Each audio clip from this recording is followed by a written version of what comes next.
Two things happened this week that are supposed to tell you the same story and they don't. Wednesday, the Australian government released its first ever official report on AI and employment. The headline, straight from the minister, the sky is not falling, labour market strong, no mass upheavals, just relax. The same week, the global tech layoff tracker quietly rolled past 185,000 people cut in 2026 alone, and that's so far. Both of those things are true at the same time, and that's not a contradiction. That's actually the whole story.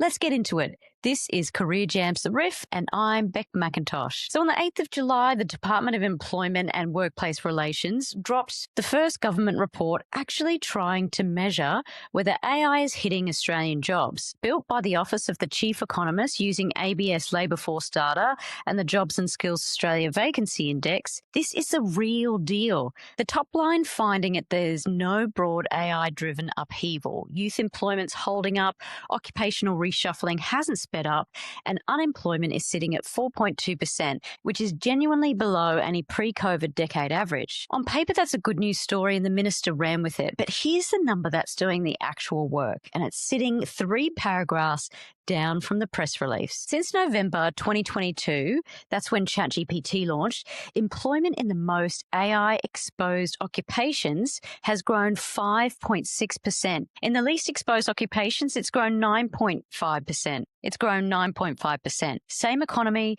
same time period, nearly double the growth if your job isn't exposed.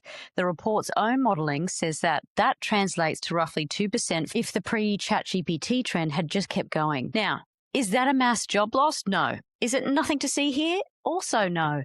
It's a slow bleed, not a bloodbath, and it's clerical and admin roles growing slower, not registry clerks getting marched out of the door on a Friday. The report is very careful to say it's not proof, just an early signal. But early signals are exactly the thing you want to notice before they become late signals. And there's a demographic wrinkle to highlight here. In the most AI-exposed occupations, 43.7% of workers hold a bachelor's degree or higher versus 14.9% in the least exposed group. This isn't the old automation story of the bottom 10% being removed, where blue-collar manual work was on the chopping block.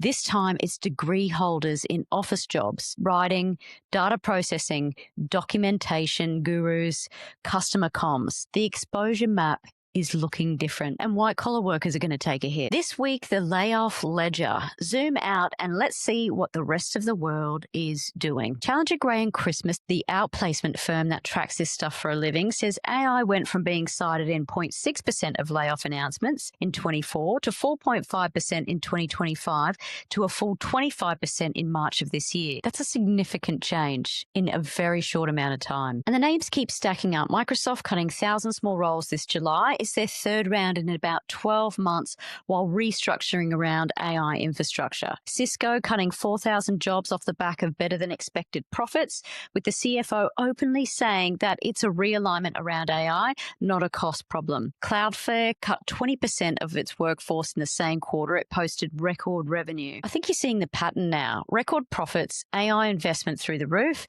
and a headcount going down anyway. Companies aren't quite about it either. Coinbase's CEO said engineers are now shipping in days what used to take the team weeks. The independent trackers now put 2026 tech layoffs somewhere between 165,000 and 186,000 people, depending who's counting, with over half of the layoff events this year explicitly naming AI or automation as a factor. There's a caveat here that we've actually mentioned before, AI washing. Companies blaming the AI story for cuts that already just a pandemic era over hiring correcting itself.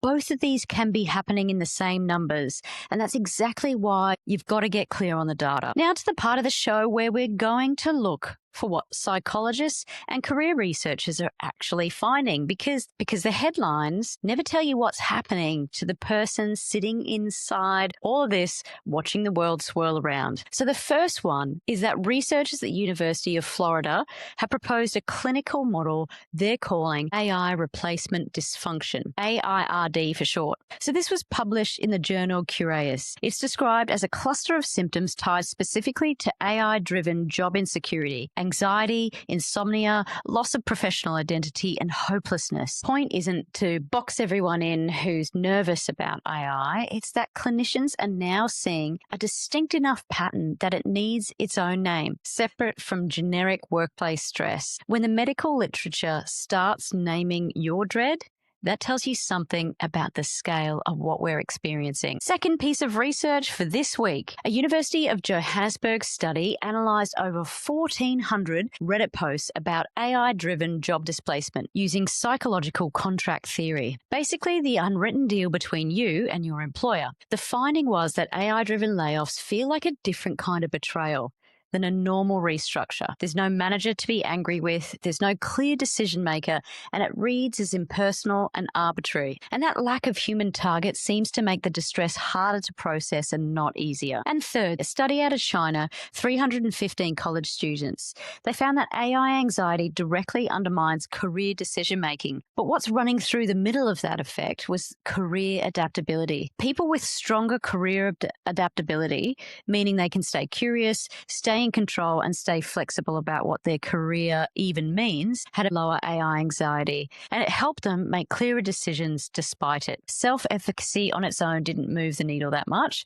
Confidence alone didn't help that much. Adaptability does the actual work. And while this is a study just for grads, this is directly applicable for mid-career professionals. So put those 3 research articles together and you get a fairly unsentimental picture.